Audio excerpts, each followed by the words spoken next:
Hello everyone. Today we will discuss accounting cycles and rules of journalizing.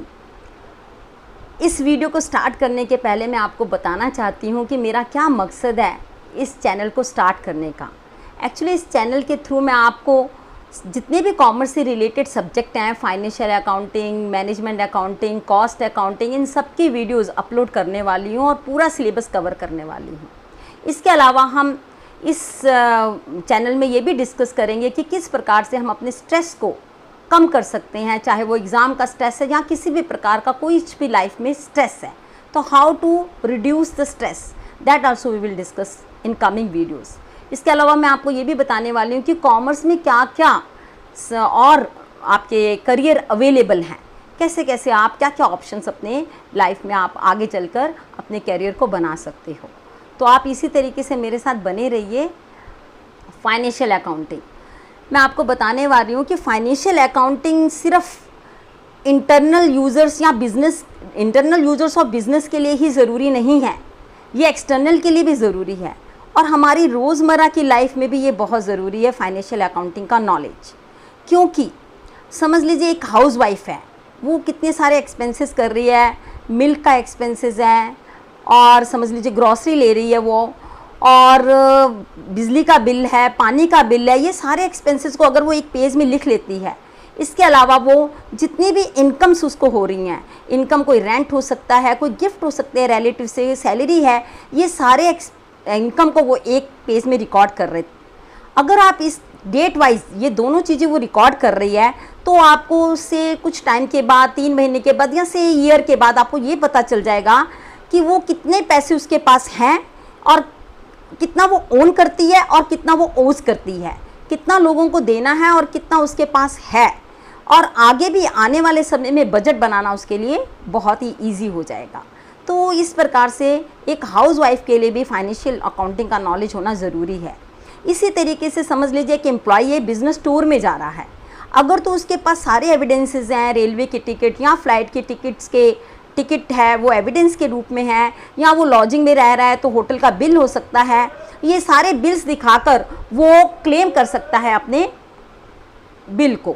तो ये बहुत ज़रूरी है फाइनेंशियल अकाउंटिंग का नॉलेज एक एम्प्लॉय के लिए, एक हाउसवाइफ के लिए, और जितने भी यूज़र्स हैं अपार्ट फ्रॉम जो हमारी डेली रूटीन है, हम कभी जो पेमेंट कर रहे हैं बैंक को या अपना बैंक बैलेंस ही रोज़ चेक कर रहे हैं, तो ये भी तो फाइनेंशियल अकाउंटिंग का एक पार्ट है। तो आज हम सारा डिस्कस करेंगे फाइनेंशियल अकाउंटिंग का क्या प्रॉफिट है और क्या फ़ायदा है, और इसके अलावा क्या रूल्स हैं, क्या अकाउंटिंग साइकिल हैं और क्या सीक्रेट्स हैं डेबिट और क्रेडिट के, ताकि आपको आगे फाइनेंशियल अकाउंटिंग सीखने में ईजी हो। तो चलिए स्टार्ट करते हैं फाइनेंशियल अकाउंटिंग के डिटेल में। तो जो लूकास पिकोली है, he is considered to be the father of modern book keeping. इसके अलावा भी 2300 साल पहले कौटिल्य ने अर्थशास्त्र लिखा था, जिसमें उन्होंने बुक कीपिंग का जिक्र किया था, जिसे हम बही खाता भी कहते हैं सरल शब्दों में। तो फाइनेंशियल अकाउंटिंग में आप बुक कीपिंग जो है वो एक स्मॉल पार्ट है, जिसमें आप रिकॉर्ड कर रहे हो सभी ट्रांजैक्शंस को, फाइनेंशियल ट्रांजैक्शन को। इसके बाद काम शुरू हो जाता है फाइनेंशियल अकाउंटिंग का। तो क्योंकि सिर्फ ट्रांजैक्शन रिकॉर्ड करने से आपको फाइनेंशियल रिजल्ट्स के बारे में नहीं पता चलता है, तो ये बहुत ज़रूरी है जो आपने ट्रांजैक्शंस रिकॉर्ड किए हैं उनको क्लासीफाई करें, उन्हें समराइज़ करें, और ये सारा काम जो है अकाउंटिंग के द्वारा किया जाता है। फाइनेंशियल अकाउंटिंग एक ऐसी प्रोसेस है जिसमें आपने फाइनेंशियल स्टेटमेंट्स बनाने हैं। देखिए, आप 2 दुकानों में जाते हैं, सिर्फ एक दुकान की आप देखकर कि वो बहुत दुकान सजी हुई है, बड़ी है, उसको देखकर आप उसके अंदर चले जाते हैं और आप सामान खरीद लेते हैं। तो ऐसे अगर आपने कंपनी में इन्वेस्ट करना है तो कंपनी का आप क्या देखेंगे, कैसे पता चलेगा कंपनी की रिलायबिलिटी के बारे में। तो अगर कंपनी में इन्वेस्ट करना है तो कंपनी की रिलायबिलिटी पता करने के लिए आपको वहाँ की बैलेंस शीट देखनी पड़ेगी, वहाँ के प्रॉफिट देखना पड़ेगा, प्रॉफिट एंड लॉस अकाउंट में जाकर। तो ये सारी फाइनेंशियल स्टेटमेंट से देखकर आप एनालाइज कर सकोगे financial position of that company की, और उसके अनुसार आप उस फाइनेंशियल कंपनी में क्या करोगे, इन्वेस्ट कर सकते हैं हम, या जो भी आपने डीलिंग करनी है उस कंपनी के साथ।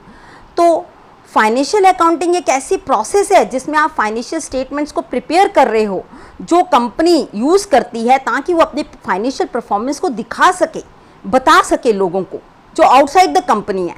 जिसमें इन्वेस्टर्स भी हैं, क्रेडिटर्स भी हैं, सप्लायर भी हैं, गवर्नमेंट भी है, कस्टमर भी है, इसके अलावा आपकी टैक्स अथॉरिटीज़ हैं, आपने टैक्स देना है, तो इन सब के लिए फाइनेंशियल अकाउंटिंग बहुत ही ज़रूरी है।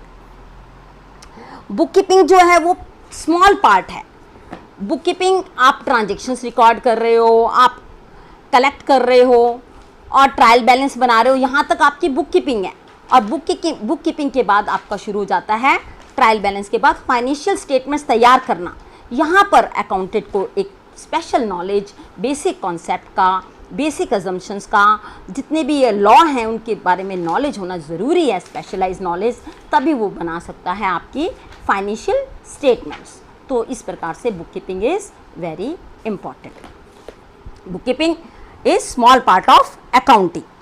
बुक कीपिंग में आप रिकॉर्ड कर रहे हो फाइनेंशियल ट्रांजैक्शन, जबकि अकाउंटिंग में आप इंटरप्रेट करोगे, समझाओगे, क्लासीफाई करोगे, अलग अलग भागों में बांटोगे, अलग अलग उसके टेबल बनेंगे, फिर उसको हम एनालाइज करेंगे और एनालाइज करने के बाद उसको आप रिपोर्ट करोगे क्या फाइनेंशियल डाटा आया है आपका, और ये सारे फाइनेंशियल स्टेटमेंट्स जो हैं आपकी बनेगी।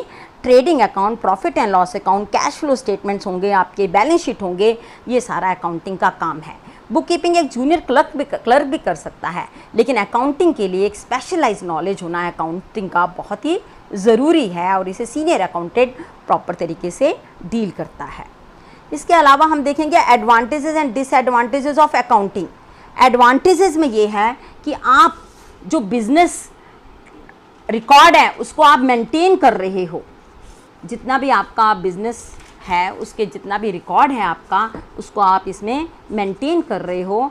Recording is also very important because recording की बेस के ऊपर ही आप आगने वाला काम करने वाले हो। तो आपके जो रिकॉर्ड हैं बिल्कुल सही होने चाहिए ताकि उसकी बेसिस के ऊपर जो आप रिज़ल्ट निकालो वो बिल्कुल ठीक हो। रिकॉर्डिंग का काम हम करते हैं जर्नल में।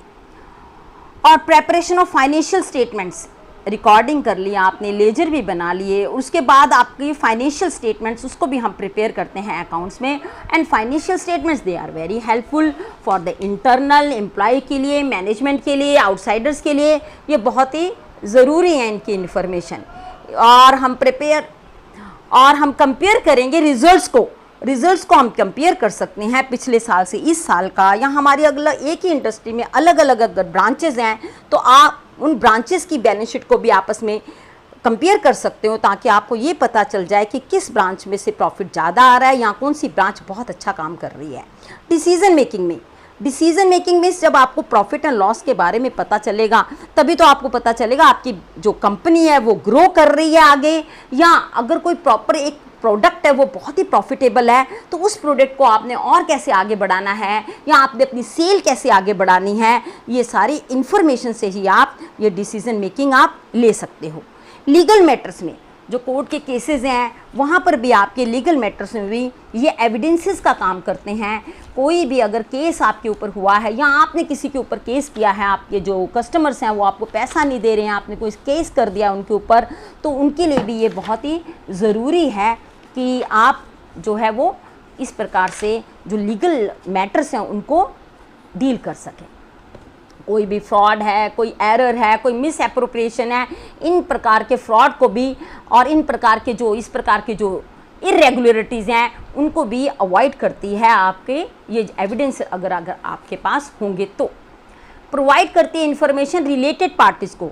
अभी मैंने आपको बताया था जितनी भी रिलेटेड पार्टीज़ हैं वो गवर्नमेंट हो सकती है, टैक्सेशन अथॉरिटीज़ हो सकती हैं, आपके यूज़र्स हो सकते हैं, आपके एम्प्लॉयज़ हैं, मैनेजमेंट हैं, इन सबको, कस्टमर्स हैं, इन सबको आपकी फाइनेंशियल स्टेटमेंट्स आपके बारे में, आपकी कंपनी के बारे में सारी इन्फॉर्मेशन बताती है और उसकी बेसिस के ऊपर वो डिसीज़न ले सकते हैं।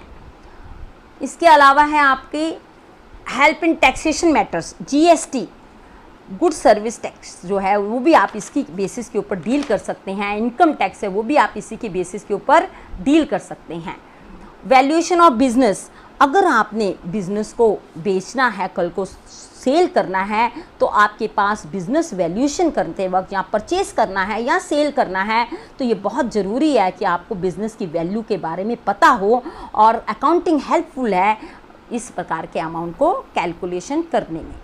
इसके अलावा है आपके रिप्लेसमेंट ऑफ मेमोरी, क्योंकि एक व्यक्ति के लिए बहुत मुश्किल है सारा कुछ याद रखना।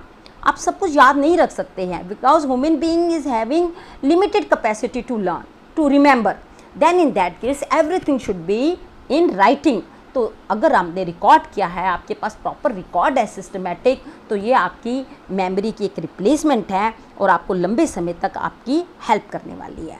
तो हमने अब देखा कि किस प्रकार से कोर्ट में अगर कोई केस है तो एविडेंस, आपके वाउचर है, आपके बिल्स हैं, आपके रिसिप्ट्स हैं, ये सारी हेल्प करने वाली हैं। और किस प्रकार से अगर आपने बिजनेस बेचना है या ख़रीदना है तो भी फाइनेंशियल स्टेटमेंट्स आप हेल्प करती हैं डिसीजन मेकिंग में। और अगर आपने कोई डेप्ट लेना है, कोई लोन लेना है, कहीं बैंक से लोन लेना है, तो भी आपकी फाइनेंशियल स्टेटमेंट्स हेल्प करेंगे आपको लोन रिसीव करने में, या आपकी फाइनेंशियल पोजीशन को असर्टन करने में भी आपकी फाइनेंशियल स्टेटमेंट्स जो वो हेल्प करती हैं। और टैक्स असेसमेंट में तो बहुत ज़्यादा ज़रूरी है आपकी फाइनेंशियल स्टेटमेंट्स, ताकि आपको ये पता चल सके आपका इनकम टैक्स कितना है, आपके जीएसटी कितने हैं। ये सारे टैक्सेशन में डील करने के लिए financial statements are very very important. तो at the time of insolvency भी आपकी जो फाइनेंशियल स्टेटमेंट्स है वो बहुत ही हेल्पफुल हैं। यहाँ पर इंसॉल्वेंट का मतलब ये है कि जब आपके एसेट्स जो हैं वो आपकी लाइबिलिटीज़ में इनसफिशेंट है, वो पे नहीं कर पा रहे हैं, तो ऐसे केस में हम व्यक्ति को या उस कंपनी को कह देते हैं इंसॉल्वेंट। अब हम देखेंगे लिमिटेशंस और disadvantages of accounting. Accounting information में आपने सिर्फ मॉनेटरी इन्फॉर्मेशन ले रहे हो, आप non monetary information, for example आपकी कोई टेक्निकल इनोवेशन है, कोई आपकी बिजनेस की लॉयल्टी है, आपकी एम्प्लॉयज़ की एफिशिएंसी बहुत है, या चेंज आ रही है कोई वैल्यू ऑफ मनी में, आप इस प्रकार के जितने भी नॉन मॉनेटरी जो हैं फैक्टर्स उनको इग्नोर कर रहे हो, तो हम कैसे कह सकते हैं कि जो फाइनेंशियल इन्फॉर्मेशन जो है उसकी बेसिस में यूज़र जो हैं अगर इन सारे नॉन मॉनेटरी जो फैक्टर्स हैं उसको इग्नोर करके सही डिसीज़न नहीं ले सकते हैं।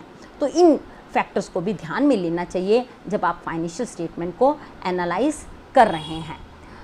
Accounting information is based on estimates, सिर्फ एस्टिमेट्स के ऊपर डिपेंड करती है। कई प्रकार के एस्टिमेट्स आप करते हो जब आपने प्रोविजंस बनानी है, क्रेडिटर्स के ऊपर कोई प्रोविज़न बनाई है या डेटर्स के ऊपर कोई प्रोविजंस बना रहे हो, ये सारी प्रोविज़न जो हैं वो एस्टिमेट्स के ऊपर चलती हैं। एग्जैक्ट एक्यूरेसी का पता करना, फॉर एग्जांपल डेप्रिसिएशन की आपने बनाई है तो हम एक एग्जैक्टली एक्यूरेसी के साथ इस प्रकार की जो एडजस्टमेंट करनी मुश्किल हो जाती है, और इसीलिए आपकी जो इतनी रिलायबिलिटी इन फाइनेंशियल स्टेटमेंट्स की नहीं रहती है।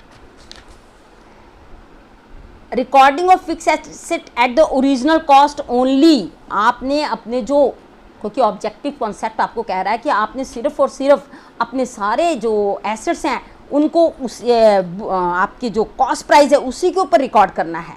जबकि देखा जाए तो अगर बाहर जाएंगे उसी, अगर आपने समझ लीजिए 2005 में एक एसेट ख़रीदा है, कोई प्रॉपर्टी ख़रीदी है, तो 2020 में तो उसकी वैल्यू काफ़ी बढ़ गई होगी, लेकिन हम तो पुरानी वैल्यू में शो कर रहे हैं बैलेंस शीट में, तो आपकी बैलेंस शीट किस तरीके से सही वैल्यू बता रहे हैं। तो मैनिपुलेशन ऑफ अकाउंट्स, बहुत सारी मैनिपुलेशन पॉसिबल है क्योंकि आपकी पर्सनल जजमेंट चल रही हैं। पर्सनल जजमेंट में आप कितनी ही प्रकार की अपने प्रॉफिट को इन्फ्लेट कर सकते हो। अगर आपने ज़्यादा शो करना है तो अपने खर्चे आप कम करके शो कर सकते हो। तो इस प्रकार से पर्सनल जजमेंट के कारण भी और बायसनेस के कारण भी, सब्जेक्टिवनेस के कारण भी आपकी इन्फॉर्मेशन जो है वो ट्रू नहीं भी हो सकती हैं। फिर मनी एज ए मेजरमेंट, मैंने आपको पहले ही बताया कि सिर्फ आप मॉनेटरी ट्रांजैक्शन ले रहे हो, आप इग्नोर कर रहे हो नॉन मॉनेटरी ट्रांजैक्शन, तो भी प्रॉब्लम आ सकती है। तो ये कुछ लिमिटेशंस हैं जिसमें आप पर्सनल जजमेंट यूज़ कर रहे हो, उसके करके आपकी एक्यूरेसी कम हो सकती है। नॉन मॉनेटरी इन्फॉर्मेशन आप इग्नोर कर रहे हो तो भी आपकी जो इन्फॉर्मेशन है वो रिलायबल नहीं हो सकती है। और क्योंकि आप एक साल के बाद ही बैलेंस शीट बना रहे हो, तो बीच में अगर आपने कोई स्टेप लेना है तो आपको तो पता ही नहीं है आपके क्या रिजल्ट्स हैं, तो कोई भी करेक्टिव मेजर्स आप नहीं ले सकते क्योंकि आपने तो साल के एंड में ही तैयार की है बैलेंस शीट। जबकि बार बार वो इन्फॉर्मेशन आपको पता होनी चाहिए थी ताकि मैनेजमेंट जो है वो प्लानिंग ले सकती है अगर कोई डाउनफॉल है या कहीं भी किसी भी प्रकार की प्रॉब्लम है, और वो प्लान करके करेक्टिव मेजर ले सकते थे। लेकिन अब तो करेक्टिव मेजर पॉसिबल नहीं क्योंकि आप तो साल के एंड में ही बैलेंस शीट या स्टेटमेंट तैयार कर रहे हो। अगर बीच बीच में क्वार्टरली या 6 मंथली तैयार किए जाएं तो हम इस प्रकार के जो प्लानिंग है या करेक्टिव एक्शंस हैं अपने ग्रो करने के लिए कंपनी को ले सकते हैं। तो ये सारे थे लिमिटेशंस ऑफ अकाउंटिंग। अब हम देखेंगे important part of this video is accounting cycle. Accounting cycle is the holistic process, full process है जो आपको जर्नल एंट्री से लेकर फाइनेंशियल स्टेटमेंट्स तैयार होने तक पूरे टाइम को कवर करता है आपका अकाउंटिंग साइकिल। तो accounting cycle is a complete sequence which begins with the recording of the transaction and end with the preparation of the final account. Final account तक जितने भी आपने स्टेप्स लिए, पहले आपने जर्नल बनाया, फिर लेजर बनाया, फिर वहाँ से एक्सट्रैक्ट करके ट्रायल बैलेंस बने, फिर आपकी एडजस्टमेंट एंट्रीज आएंगी, फिर उसके बाद क्लोजिंग एंट्रीज आएंगी। इस प्रकार से आपके ट्रायल बैलेंस बनते हुए लास्ट में आपके जो तैयार होंगे वो होंगे balance sheet which will include the financial position of the concern. तो ये है आपका अकाउंटिंग साइकिल, जिसको हम एक डायग्राम की सहायता से अच्छी तरह से समझेंगे। इसमें देख लीजिए, ये डायग्राम बता रहा है कि सबसे पहले आपने ट्रांजैक्शन को जर्नलाइज करना है, फिर उसके बाद आपने एंट्रीज करनी है लेजर में। सबसे पहले बुक आती है जर्नल, फिर आती है लेजर, फिर आपने ट्रायल बैलेंस तैयार करने हैं, फिर आपने किसी भी प्रकार की जो एंड ऑफ ईयर एडजस्टमेंट है वो करनी है, फिर एडजस्टेड ट्रायल बैलेंस तैयार होंगे। उसके बाद आपने प्रिपेयर करोगे फाइनेंशियल स्टेटमेंट्स, और उसके बाद अगर कोई क्लोजिंग एंट्रीज है तो पोस्ट क्लोजिंग एंट्रीज होंगी, और उसके बाद प्रिपेयर होंगे आफ्टर क्लोजिंग ट्रायल बैलेंस। तो ये सारा आपका साइकिल है जिसमें आपने जर्नल से लेकर फाइनेंशियल स्टेटमेंट्स तक पूरा टाइम पीरियड कवर करना है। अब है आपके types of accounts. Types of account में आपने देखने हैं दो तरह के, पहला है पर्सनल अकाउंट, दूसरा है इम्पर्सनल अकाउंट। पर्सनल अकाउंट में आप इंक्लूड कर रहे हो natural personal account and then artificial personal account, और उसके बाद है आपका रिप्रेजेंटेटिव पर्सनल अकाउंट। तो ये अलग अलग अकाउंट है जिसको हम अलग अलग तरीके से अच्छी तरह से पढ़ेंगे। इसके अलावा है आपके इम्पर्सनल अकाउंट। इम्पर्सनल अकाउंट में आपका है real account and then nominal account. सबसे पहले हम शुरू करते हैं नेचुरल पर्सनल अकाउंट से। Natural person account means those which are made of flesh and bones. They are called as natural personal account. आप नेचुरल पर्सनल अकाउंट में जैसे राम अकाउंट है, श्याम अकाउंट है, सीता अकाउंट है, गीता अकाउंट है, ये पर्सन के साथ जो रिलेट करते हैं उसे हम कहते हैं नेचुरल पर्सनल अकाउंट। इसके अलावा है artificial personal account. Artificial personal account वो हैं जो फ्लैश एंड बोन से नहीं बने हैं, जो कंपनी लॉ की आइज़ में उनको पर्सन के जैसे ट्रीट किया जाता है, जैसे बैंक हो गए, कंपनी हो गई, कोऑपरेटिव सोसाइटी हो गई, कोई ट्रस्ट हो गई, तो इन सबको हम कहेंगे आर्टिफिशियल पर्सनल अकाउंट। अब हम देखेंगे representative personal account. Representative personal account वो हैं जो रिप्रेजेंट करते हैं नेचुरल और आर्टिफिशियल पर्सन को। ये प्रिपेयर करे जाते हैं ताकि आप ट्रांजैक्शन को बड़े ही सुविधाजनक रिकॉर्ड कर सकें। One particular account may represent hundreds or thousands of person. For example, any expenses which is outstanding. Outstanding का मतलब है ऐसे expenses जो अभी आपकी liability है, जो ड्यू है लेकिन अभी आपने दिए नहीं है। वो ऐसे expenses जो आपने एडवांस में दिए हैं, जैसे मैंने आपको पहले एडवर्टीजमेंट का एग्जांपल दिया था कि किसी कंपनी को हमने एडवांस में एडवांस दे दी है 5 साल के लिए, तो हमारा समझ लीजिए वो 5,000 है 5 साल का, तो 1 साल में हम 1,000 रुपये ही चार्ज करेंगे, बाकी 4,000 एज ए एसेट शो करेंगे प्रीपेड एक्सपेंसेस के हेड के अंदर। तो ये रिप्रेजेंटेटिव पर्सनल अकाउंट है। फॉर एग्जांपल इसके मैंने बताए आउटस्टैंडिंग एक्सपेंसेस, इनकम अक्रूड भी हो सकती है और income received in advance account भी हो सकती है, इसका एग्जांपल। आगे है आपका इम्पर्सनल अकाउंट। इम्पर्सनल अकाउंट वैसे account which do not relate to the person, they are called impersonal account. जो पर्सन से रिलेट नहीं करते हैं, जो हड्डी और मांस का नहीं बना है, ऐसे बंदों से जो ऐसे के साथ जो रिलेट नहीं करते हैं उसे हम कहते हैं इम्पर्सनल अकाउंट। उसमें पहला पार्ट आ जाता है रियल अकाउंट। रियल अकाउंट जो है वो प्रॉपर्टी है बिजनेस की, बिजनेस के जो एसेट्स हैं उसे हम कहते हैं रियल अकाउंट। उसमें पहला पार्ट है जो आपको मैंने पिछली वीडियोस में भी करवाया था, टेंजिबल रियल अकाउंट। टेंजिबल जिसे हम छू सकते हैं, देख सकते हैं, जैसे लैंड है, बिल्डिंग है, प्लांट है, फर्नीचर है, व्हीकल है। और इनटेंजिबल रियल अकाउंट में जिसे हम देख नहीं सकते हैं और छू भी नहीं सकते हैं। फॉर एग्जाम्पल गुडविल है जो कि रेपुटेशन है बिजनेस की, पेटेंट राइट है जो कि किसी भी प्रोडक्ट को इन्वेंट करने का राइट मिला हुआ है, जो कॉपीराइट है जो कि पब्लिकेशन में राइट मिलते हैं, कॉपीराइट। और फिर है आपका नॉमिनल अकाउंट। नॉमिनल अकाउंट जितने भी खर्चे हैं, जहाँ लॉसेज हैं या इनकम है या कोई फ़ायदे हो रहे हैं, इन सब के साथ रिलेट करता है नॉमिनल अकाउंट। इसके एग्जांपल है rent account, loss by theft account, interest received account, profit on sales account. तो ये सारे हैं types of account. Types of account बहुत ज़रूरी हैं अच्छी तरह से पता करना। वाई? बिकॉज इसी की बेसिस में हम आगे सीखेंगे रूल्स। तो रूल्स जो हैं, गोल्डन रूल्स ऑफ जर्नलाइजिंग, या क्या इसके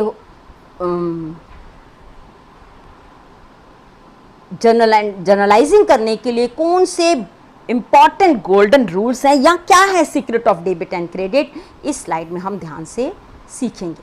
तो ये बहुत स्लो मैं करवाती हूँ आपको। सबसे पहले टाइप ऑफ अकाउंट है रियल। रियल अकाउंट मैंने पहले भी आपको बताया, जितने भी एसेट्स हैं उसके साथ ये रिलेट करता है। तो applicable to assets, for example cash है, बिल्डिंग है, मशीनरी है, फर्नीचर है, इसके साथ रिलेट करता है।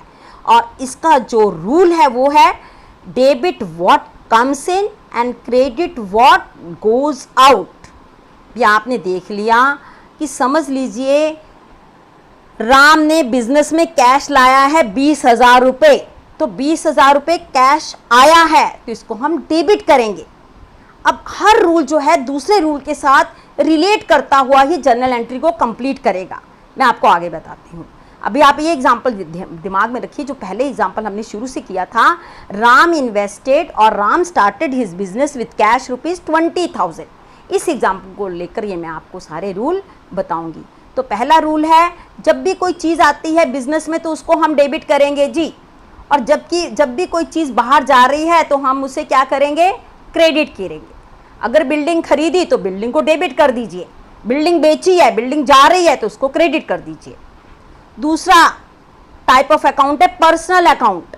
इसमें हम हमेशा जो बंदा रिसीव कर रहा है उसको चुपचाप डेबिट करेंगे जी, और जो बंदा गिवर है, जो दे रहा है, उसको क्रेडिट करेंगे। और ये रिलेट करता है personal account Ram, Shyam and sons bank account से। आउटस्टैंडिंग एक्सपेंसेस, प्रीपेड एक्सपेंसेस, सारे इस प्रकार के जो हमने अभी पढ़े थे, artificial representative account, artificial personal account, वो सब इसके साथ ही रिलेट करेंगे। तो इसका एक एग्जांपल हम दे सकते हैं, रिसीवर। अगर बैंक में आपने 10,000 रुपये जमा कराए तो बैंक रिसीवर है जी, तो बैंक को डेबिट ही करेंगे। और अगर हमें 10,000 बैंक ने दिए तो बैंक गिवर है, तो बैंक को क्रेडिट ही करेंगे हमेशा। तो हमेशा आप याद रखिए। लेकिन ये जो रूल्स हैं आपस में एक दूसरे से कोऑर्डिनेट करके ही जर्नल एंट्री को कंप्लीट करते हैं।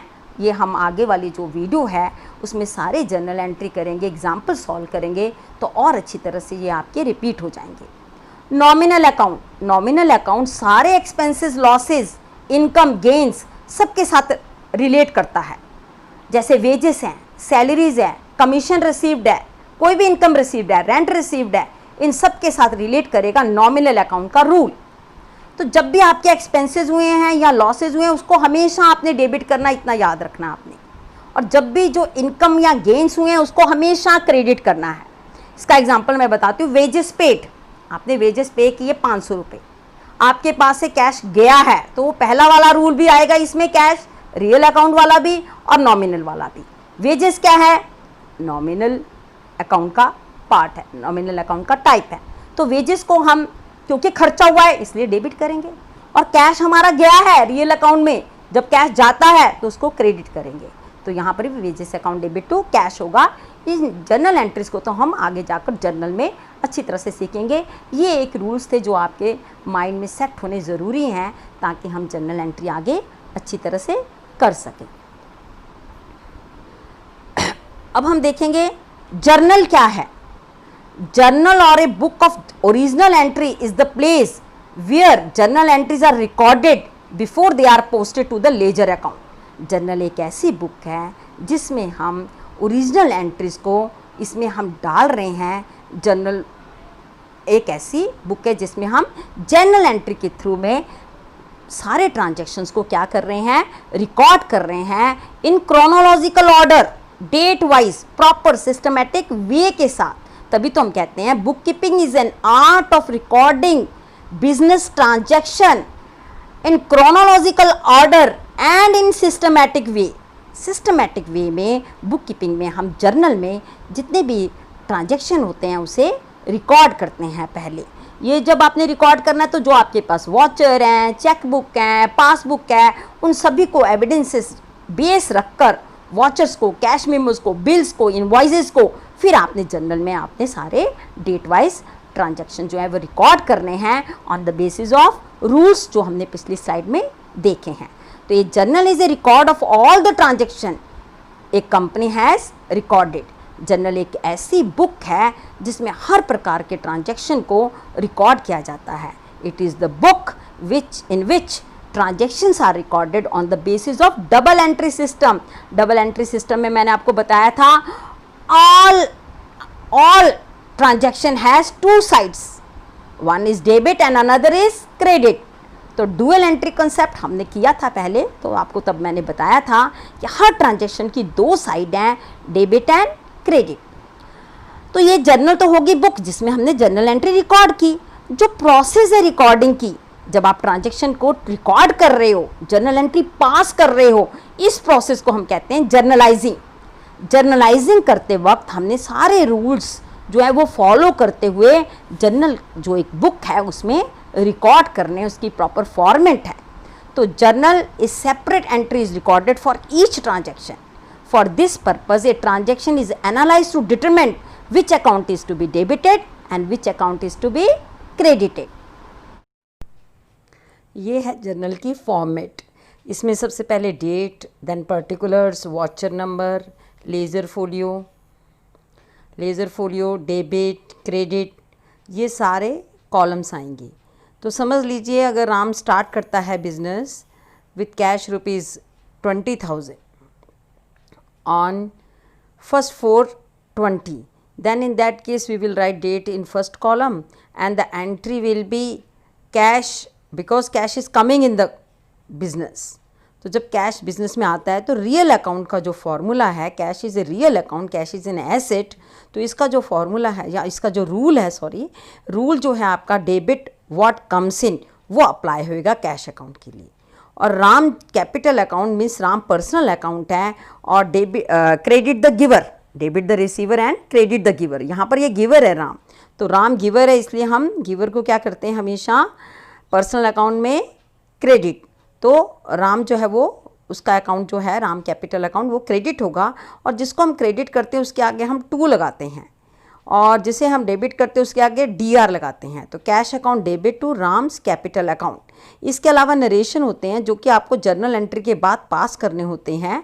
वहाँ पर आप बीइंग से भी स्टार्ट कर सकते हैं, अदरवाइज स्ट्रेट वेट ट्रांजैक्शन के बारे में भी लिख सकते हो। यहाँ पर हमारा ट्रांजैक्शन था cash invested bye Ram in business, तो हम लिखेंगे being cash invested bye Ram in business और फिर जो अमाउंट है वो डेबिट कॉलम में भी आ जाएगा और क्रेडिट कॉलम में भी आ जाएगा। ये डबल एंट्री कॉन्सेप्ट की बेसिस में है कि every transaction has debit and credit aspect. तो ये है आपका फॉर्मेट ऑफ जर्नल। इसमें वॉचर नंबर जो भी आपके पास बिल है, कैश मेमो है, जो भी नंबर है वो नंबर इसमें हम डालेंगे। लेजर फोलियो का मतलब है कि ये जर्नल एंट्री बाद में ट्रांसफ़र होगी, पोस्ट होगी लेजर में, तो हम उस पेज का नंबर, लेजर का पेज नंबर यहाँ लेजर फोलियो में लिखते हैं। तो ये था आपका format of journal. Use of special journal and the general journal. देखिए आप सारे ट्रांजैक्शन अगर जर्नल में एक ही जर्नल में करोगे तो वो बहुत ही हैवी हो जाएगी। तो इसके लिए हम क्या करते हैं, बड़े बिजनेस में आप अलग अलग से जर्नल रखते हैं। जैसे सेल्स के लिए आपने सेल जर्नल रख ली, परचेसेस के लिए आपने परचेस जर्नल रख ली और कैश के लिए आपने कैश जर्नल रख ली और कैश पेमेंट के लिए आपने कैश पेमेंट जर्नल रख ली। तो ये जनरल जर्नल है, here transaction that cannot be enter in A special journal including correcting, analysing and closing entries. तो जनरल जर्नल में वो ट्रांजैक्शन जो आपने स्पेशल जर्नल में डाले हैं, उसके अलावा जितने भी ट्रांजैक्शन आपके जनरल जर्नल में जाएंगे। और अब सेल्स में आपके सारी सेल रिकॉर्ड कर लिया आपने, कैश रिसिप्ट में आपने जितने भी कैशेज आपको रिसीव हुए वो करेंगे आप, और जो परचेसेस जर्नल में आपने सारे परचेसेस के लिए यूज़ करना है, और जो आपकी कैश पेमेंट जर्नल है वो ऑल कैश पेड के लिए आप इंक्लूड करोगे। जनरल जर्नल जो है that use for transaction that can not be enter in A special journal, special journal में इंक्लूड नहीं कर सकते, वो सारे आपने जनरल जर्नल में यूज़ करने हैं।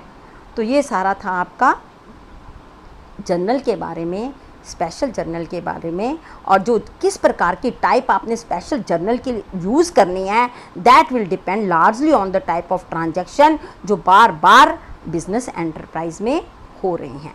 तो ये सारा था आपका रूल्स के बारे में। हम बहुत जल्द अगली वीडियो लेकर आ रहे हैं जिसमें हम प्रैक्टिकली सॉल्व करेंगे सारे जो रूल्स आपको मैंने बताए हैं, वो आपको मैं सवाल सॉल्व करके अच्छी तरह से बताऊंगी कि कैसे हम जर्नल एंट्री पास कर सकते हैं।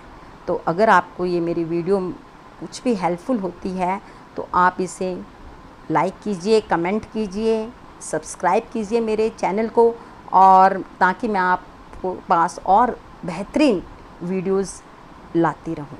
Thank you very much.